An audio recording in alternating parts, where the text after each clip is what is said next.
ابھی تو شب خوں نہیں ہوا ہے، ابھی تو رد صباح افسون نہیں ہوا ہے، ابھی گلوں کی برہنگی کو ردائے تمکین نہیں ملی ہے۔ آواز کی دنیا کے دوستوں، لندن اردو وائس کی جانب سے آپ سب کو خوش آمدید۔ کمپیئرنگ آج ہماری سیکرٹری جنرل عروج کو کرنی تھی، مگر ان کو کووڈ ہو گیا، تو میں ایمرجنسی کمپیئر ہوں، تو اگر میری طرف سے کوئی بھول چک ہو جائے تو اس کے لیے پیشگی معذرت۔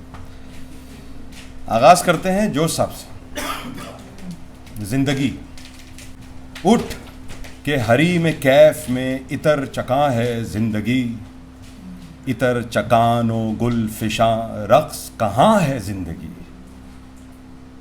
صبح برخ سمن بکف، صبح برخ سمن بکف، شام بدوش ہے بلب، زہرا جمال نجم ادا ماہ نشاں ہے زندگی، جنگ میں تازیانۂ دست جنوں و برہمی، امن میں کارخانۂ شیشہ گرا ہے زندگی، طاق ہر ایک داؤ میں کفش زمانہ پاؤں میں، کوہ اجل کی چھاؤں میں دجلائے جاں ہے زندگی، دجلائے جاں ہے زندگی، رقص شرر ہے رزم میں لرزش کاہ بزم میں، رقص شرر ہے رزم میں لرزش کا بزم میں، پھر بھی محل عزم میں کوہ گراں ہے زندگی۔ تو اس زندگی میں آپ کو خوش آمدید۔ لندن اردو وائس کے ہمارے چیف پیٹرن محترم اکرم قائم خانی صاحب کو میں دعوت دوں گا کہ وہ یہاں آئیں اور آ کے آپ سب کو ویلکم نوٹ خوش آمدید کا ایک پیغام پڑھ کے سنائیں۔ آپ کی تالیوں میں۔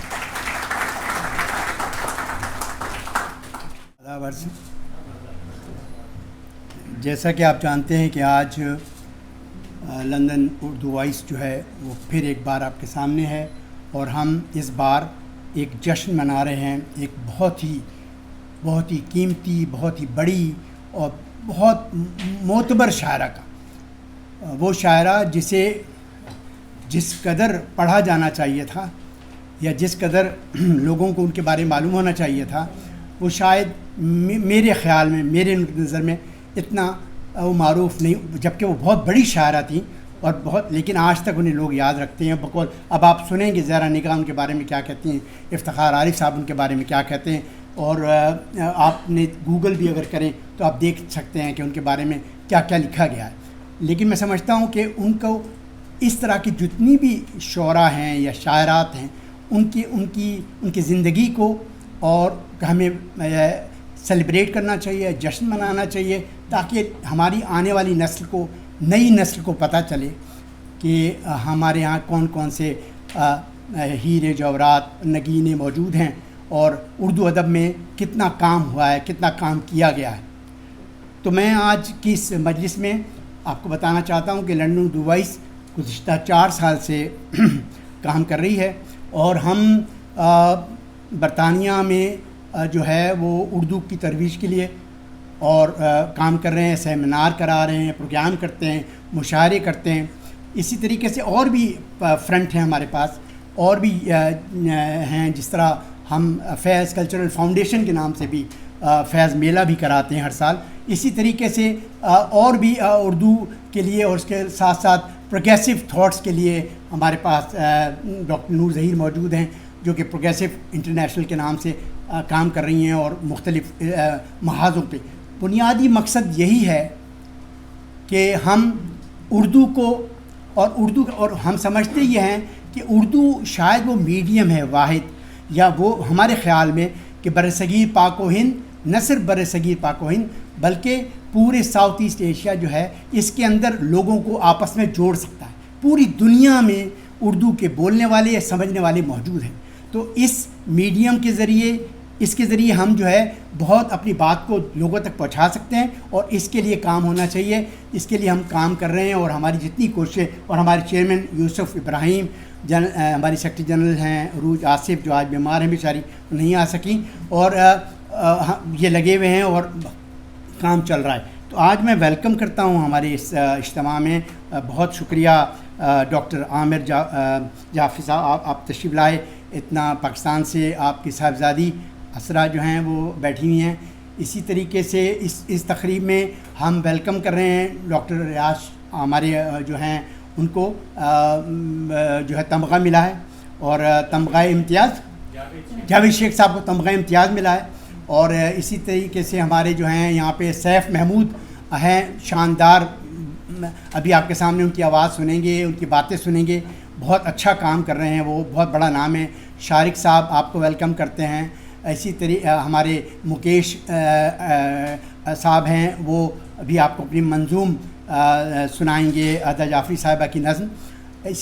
اور ہمارے ڈاکٹر عمر دراز ابھی مجھے نظر نہیں آ رہے.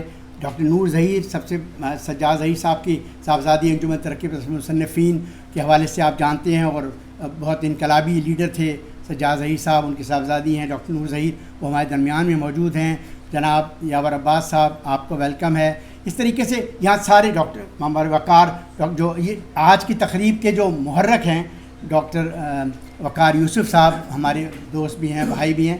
میں آپ تمام لوگوں کو میں ویلکم کرتا ہوں, اور میں سمجھتا ہوں کہ ہم اس تقریب کے ذریعے ایک بہت بڑی شاعرہ کو جان سکیں گے, اور اردو میں ان کا جو مقام ہے وہ اس کو ہم دیکھ سکیں گے, سمجھ سکیں گے. تو میں سمجھتا ہوں کہ اب تقریب کا باقاعدہ آغاز جو ہے وہ یوسف کریں گے, اور یوسف جو ہے وہ اس کو کنڈکٹ کر رہے ہیں آج کی میٹنگ کو, اور آپ اس سے باتیں بھی کرتے جائیں گے, اور ون بائی ون میری طرف سے آپ تمام لوگوں کو ویلکم ہے. بہت بہت شکریہ. میں سب سے پہلے ہمارے 2 اہم شخصیات کے پیغامات ہیں جو انہوں نے پاکستان سے بھیجے, تو وہ آپ لوگوں کی خدمت میں پیش کرتے ہیں. زہرا نگاہ صاحبہ کا پیغام پیش خدمت ہے. یوسف ابراہیم صاحب کی میں بڑی ممنون ہوں کہ انہوں نے مجھ کو اس سلسلے میں یاد کیا. اردو آواز لندن شاید یہی نام ہے, یا میں غلط نہیں لے رہی ہوں, کیونکہ اکثر ناموں میں مجھ سے غلطی ہو جاتی ہے. بہرحال اردو آواز لندن کا بہت بہت شکریہ کہ انہوں نے ادا جعفری صاحبہ کے لیے خاص طور سے مجھے یاد کیا.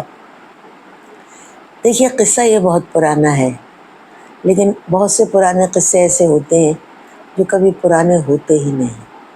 اور میرا اور ادا جعفری کا بھی جو معاملہ ہے, چاہے پرانا ہو لیکن وہ اتنا پرانا بھی نہیں ہے, بلکہ ہر دفعہ جب میں بات کرتی ہوں تو مجھے نیا لگتا ہے. ہمارے ایک بہت عزیز دوست ہوتے تھے, میری امی کی دوست تھے, ان کی بیوی, ہم ان کو خالہ اور ان کے شوہر کو خالو کہتے تھے. عارف خالو ان کا نام تھا. میں ایک دفعہ ان کے گھر گئی. میں اس وقت میری شاعری وغیرہ کا اتنا وہ نہیں تھا, تک بندیاں کر لیتی تھی. تو یہ ہوگی, مجھے سن یاد نہیں رہتے, لیکن یہ سمجھ لیجئے کہ یہ 51 کی بات ہوگی کہ میں جب وہاں پہنچی تو میں نے ان کی میز پہ ایک کتاب دیکھی, اور اس کتاب کا نام تھا میں ساز ڈھونڈتی رہی. یہ کتاب میرا خیال ہے, اگر مجھے صحیح یاد ہے, 46 یا 47 میں چھپی تھی. اس سے پہلے میں نے سوچا ہی نہیں تھا کہ کوئی عورت بھی شاعری اس طرح سے, اس کی کتاب بھی چھپ سکتی ہے. اب جب میں نے کتاب کھول کے دیکھا, ظاہر ہے اردو پڑھنا تو بہت کم عمری سے ہمارے زمانے میں آ جاتا تھا, تو قاضی عبدالغفار صاحب کا اس میں دیباچہ تھا. قاضی عبدالغفار صاحب کے بارے میں میرے نانا نے مجھے یہ بتلایا تھا کہ وہ ایک تو اخبار, ان کا تعلق اخبار نویسی سے تھا, اخبار نکالتے تھے, اور دوسرے وہ بہت پڑھے لکھے لائق آدمی تھے. میں نے کہا بھائی یہ خاتون, ان کا دیباچہ کتاب کا قاضی عبدالغفار نے لکھا ہے. میں نے دیباچہ پڑھنا شروع کیا. معلوم نہیں کتنے سال گزر گئے اس چیز کو, لیکن اس کا آخری 3-4 سطریں جو تھیں وہ مجھے اب تک یاد ہیں, اور وہ یہ تھا کہ انہوں نے لکھا تھا کہ ابھی میری تھکی ہوئی عمر اتنی نہیں تھکی ہے کہ ایک نئے لکھنے والے کا استقبال بھی نہ کر سکے. اس کا میرے پر بڑا اثر ہوا، اور میں نے جو صاحب خانہ تھے ان سے کہا کہ اگر آپ کہیں تو یہ کتاب میں پڑھنے کے لیے لے جا سکتی ہوں. انہوں نے کہا ہاں ضرور. بڑے مہربان بزرگ تھے. میں نے گھر آ کے کتاب پڑھی، بہت اچھا لگا. سب سے زیادہ میں متاثر ہوئی کہ جو اس میں ان کی نظمیں تھیں وہ عام نظموں سے مختلف تھیں، پابند نہیں تھیں. ایک بحر ضرور تھی لیکن بغیر ردیف قافیے کے بھی اس میں نظمیں تھیں. اور غزل تو اپنی جگہ تھی ہی، جس کا مجھے پتا تھا کہ غزل کس طرح لکھی جاتی ہے، اور بے تحاشا غزلیں میں نے پڑھ رکھی تھی. پھر میری نگاہ ایک جگہ ٹھہری، وہ ان کا ایک لکھا ہوا گیت تھا. اس گیت نے یوں سمجھیے کہ مجھے اس کتاب سے پورا ایک مسحور کر دیا. اتنا خوبصورت گیت تھا کہ اتنے برس گزرنے کے بعد میں نے اسے اکیلے میں ان کے سامنے، کئی لوگوں کے سامنے اسے بہت اچھی طرح پڑھا، کیونکہ میری آواز ایک زمانے میں بہت اچھی تھی. گیت تھا دو نین کمل، گھونگھٹ میں گھنیری رات لیے، آنچل میں بری برسات لیے، کچھ پائے ہوئے کچھ کھوئے ہوئے، کچھ جاگے ہوئے کچھ سوئے ہوئے، چنچل اوشا کا بان لیے، گمبھیر گھٹا کا مان لیے. او ہو کن گلیوں دیپ جلائے سکھی، یہ بھونرے کت منڈلائے سکھی، یہ سپنوں سے بوجھل بوجھل دو نین کمل. بھائی کیا خوبصورت گیت ہے کہ کھلتا ہی چلا جاتا ہے. اتنا مترنم، الفاظ کی ایسی بندش. میں نے اس گیت کو بہت گایا. پھر اس کے بعد میں نے ان کی کتاب جو پڑھی، جو رہی سو بے خبری رہی، تو اس میں انہوں نے شاید یہ مینشن کیا ہے کہ یہ گیت انہوں نے جب لکھا جب انہوں نے پہلی دفعہ اپنے شوہر کی تصویر دیکھی. بات جو بھی ہو، معلوم نہیں یہ سچ تھا یا غلط تھا کہ تھا، مگر گیت اپنی جگہ اتنا خوبصورت اور اتنا سجا ہوا تھا جو آج بھی میرے ذہن سے محو نہیں ہوا. میں سوچتی ہوں کہ جب میں نے شاعری شروع کی تھی تو مجھے اس سلسلے میں کتنی مشکلیں اٹھانی پڑی تھیں. مشاعروں میں نہیں جاؤ، شادی کیسے ہوگی، کون شادی کرے گا، یہ تانیث کا صیغہ استعمال کیوں کیا، میں کیوں کہا، ہم کیوں نہیں کہا. تو میں نے سوچا کہ انہیں کتنی تکلیفیں اٹھانا پڑی ہوں گی. تو اس میں لکھا ہے کہ چھپ کے کچھ لکھ لیا، کسی کو کبھی کچھ بتا دیا، کبھی کچھ نہیں بتایا. ان تمام باتوں کے باوجود انہوں نے اپنا ایک مقام قائم رکھا. آپ یہ دیکھیے، پوری شاعری اٹھا کے پڑھ لیجیے، کہیں بھی آپ کو ہلکی سی بھی کہیں کوئی بات ایسی نظر نہیں آئے گی جس میں تو یا عشق کا والہانہ اظہار ہو یا اس اظہار میں کہیں نہ کہیں بے تکلفی کا اظہار ہو. جیسے ہماری شاعری میں عام ہے، ایک تہذیب ہے، ہر لفظ میں پروئی ہوئی ایک تہذیب ہے، اور یہی تہذیب ان کے کلام کی جان ہے. اس زمانے میں میری ملاقات تو نہیں ہوئی تھی، ملاقات تو بہت بعد میں ہوئی. سرکاری ملازم کی بیوی کی بڑی مصیبت بھی ہو جاتی ہے، جگہ جگہ جانا ہوتا ہے، لوگوں سے واقفیت ہوتی ہے، سب کچھ ہوتی ہے. لوگ شعر کی تعریف بھی کرتے ہیں، بعض لوگ اس چیز کو اگنور بھی کرتے ہیں کہ بھئی ہوں گی، شاعرہ ہیں، شعر کہتی ہیں، شعروں سے دلچسپی نہیں ہوتی. لیکن جن کو دلچسپی ہوتی ہے، جو سمجھتے ہیں، وہ جانتے ہیں. مجھے اس کی خوشی ہے کہ جعفری صاحب نے ان کے اس فن کو نہ صرف یہ کہ بہت زیادہ انکریج کیا، بڑھایا، اور اس کے بعد ان کو ساری دنیا کی سیر کروائی جو انہوں نے اپنی کتاب میں لکھا ہے. میں یہ بھی جانتی ہوں کہ باہر کی دنیا میں جانے کے بعد، اس ایکسپوجر کے بعد آدمی کے فن میں کس طرح کی ترقی ہوتی ہے، نئے لوگوں سے ملاقات ہوتی ہے، نئی چیزیں دیکھنا ہوتی ہیں. کتابیں ماشاءاللہ سے ان کی سب تینوں کتابیں جو میرے سامنے ہیں، اور مجھے اب تو اس کی اتنی خوشی ہے کہ اس کا انگریزی میں بھی ان کے بچوں نے ترجمہ کیا، کیونکہ ہماری جو تیسری نسل ہے وہ بدقسمتی کی بات ہے کہ اردو سے ناواقف ہے، اتنی زیادہ واقف نہیں ہے جتنے کہ ہم تھے. اس میں بھی غلطی ہماری ہی ہے، لیکن بچوں نے بھی پڑھا ہوگا اور سمجھا ہوگا، ان کی شخصیت کو سوچا ہوگا. مجھے وہ محفل بھی یاد ہے جب انہیں ادب کا سب سے بڑا انعام ملا. ان کے گھر گئی تھی، مجھے بلایا گیا تھا، جب انہوں نے انعام لیا تو وہ وقت بھی مجھے یاد ہے. مجھے بڑی خوشی ہوئی تھی. میرے لیے میں جب بھی ان کا خیال آتا ہے، میرے پاس اور تو کچھ ہے نہیں، دعائے مغفرت ہے جو میں ضرور کرتی ہوں، اور ان کے بچوں کے لیے میرے پاس دعائیں ہی دعائیں ہیں۔ ایسی شاعرہ ہمارے یہاں بہت کم ہوئی، اور ایسی شاعر اب ہوگی بھی نہیں۔ آپ سب خوش رہیے، بہت بہت شکریہ۔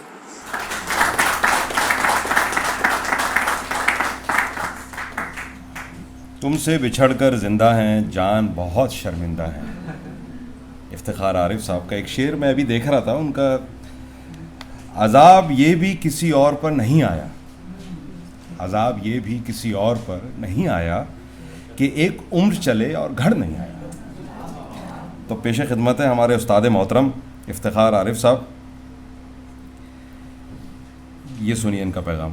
لندن اردو وائس کے رفقائے کار، خاص طور پر یوسف ابراہیم ہمارے مبارکباد کے مستحق ہیں کہ انہوں نے اردو کی ایک ممتاز شاعرہ اور نثرنگار محترمہ ادا جعفری کے سلسلے میں جشن کا اہتمام کیا اور ہم سب کو اس میں شریک ہونے کا موقع عطا فرمایا، اور یہ کہ ہم نے ایک مدت سے اردو دنیا پر ایک قرض تھا وہ ادا کیا گیا، ہمارے لیے یہ بات مائے افتخار ہے۔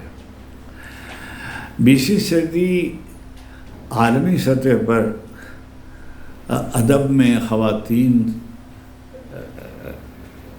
کی ترجمانی کرتی ہوئی نظر آتی ہے۔ پوری تاریخ میں شاید کوئی اور زمانہ ایسا نہیں تھا جب اتنے خواتین لکھنے والی فکشن میں اور شاعری میں نمودار ہوئی ہوں۔ اب اگر آپ شاعری کو دیکھیے تو عالمی منظرنامے پر انا اخمتووا، انا ستائیوا، Gabriela Mistral,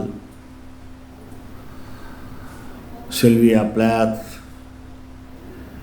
Adrian Rich, Margaret Edward, Parvin Etesami, Forugh Farrokhzad, مہادیوی Verma, Subhadra کماری چوہان، اور ہمارے ہاں اردو میں ادا جعفری مرثع شہود پر نظر آتی ہیں۔ بہت سے لوگوں نے ادا آپا کو اردو کی جدید شاعری کا خاتون اول لکھا ہے۔ ان سے پہلے ایک بہت اہم لکھنے والی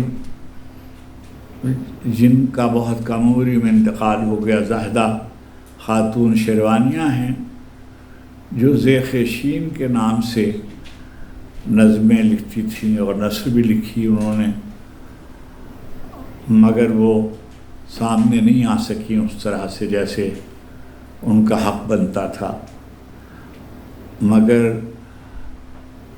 ادا آپا ان خوش نصیب لوگوں میں ہیں جنہیں ان کے آغاز ہی میں ادبی سفر کے اہم تسلیم کر لیا گیا تھا۔ 40 کی دہائی میں جب ترقی پسند تحریک کے زیر اثر لکھنے والوں کی انتھالوجی شائع ہوئی غلام ربانی طابع کی ادارت میں، تو یہ واحد خاتون تھیں جن کا کلام اس میں شامل ہے۔ ادا آپا کے کئی شعری مجموعے آپ کے علم میں ہوں گے، میں ساز ڈھونڈتی رہی، شہر درد، غزالاں تم تو واقف ہو وغیرہ، نظمیں بھی، غزلیں بھی، اور میں سمجھتا ہوں کہ ایک معیار پر کبھی بھی ادا آپا نے سمجھوتا نہیں کیا۔ بہت ہی پاکیزہ مزاج، سرشت بھی، شخصیت بھی، اور ویسی ہی تہذیبی شخصیت کی آئینہ داری ان کے کلام میں بھی نظر آتی ہے۔ آخر عمر میں ان کی سوانح بھی شائع ہوئی، جو رہی صبح خبر ہی رہی۔ میں سمجھتا ہوں کہ اردو میں جو خواتین لکھنے والے ہیں ان میں بہت اہم سوانح ہے یہ، اور اس کو پڑھا جانا چاہیے۔ ہمارے یہاں 2 ممتاز شاعرات ہیں جنہوں نے اپنی سوانح رقم کی ہے، ادا آپا نے اور کشور ناہید نے۔ یہ دونوں مزاجن بالکل مختلف ہیں۔ میں ایک بات عرض کرنا چاہتا ہوں، جدید اردو شاعری کا جو منظرنامہ ہے اس میں خواتین کا تناسب بہت زیادہ ہے اچھے لکھنے والوں میں۔ ادا جعفری، زہرا نگاہ، پروین فنا سید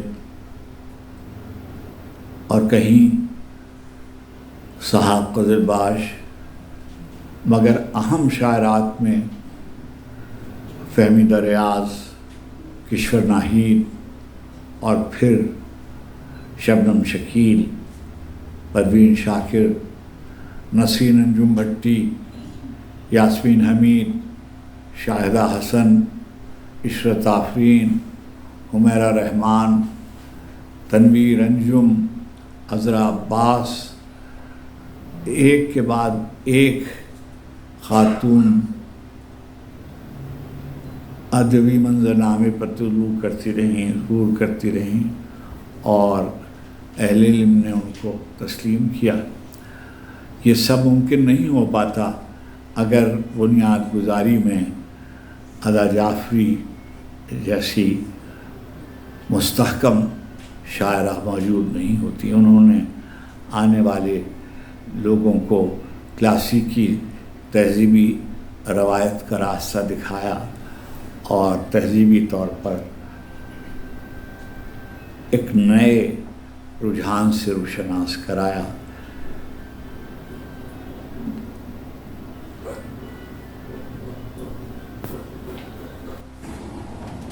ملک کے بہت اہم ادبی اعزازات ادا جعفری کو وقتاً فوقتاً ہوتے رہے۔ وہ پہلے انہیں آدمجی ایوارڈ ملا ان کی کتاب پر، حکومت پاکستان کی طرف سے ان کو حسن کارکردگی کا تمغہ تفویض ہوا، اور مجھے یہ فخر حاصل ہے کہ میرے زمانے میں جب میں اکادمی ادبیات پاکستان کا سے وابستہ تھا، ادا جعفری کو کمال فن ساری زندگی کی کارکردگی پر تفویض کیا گیا،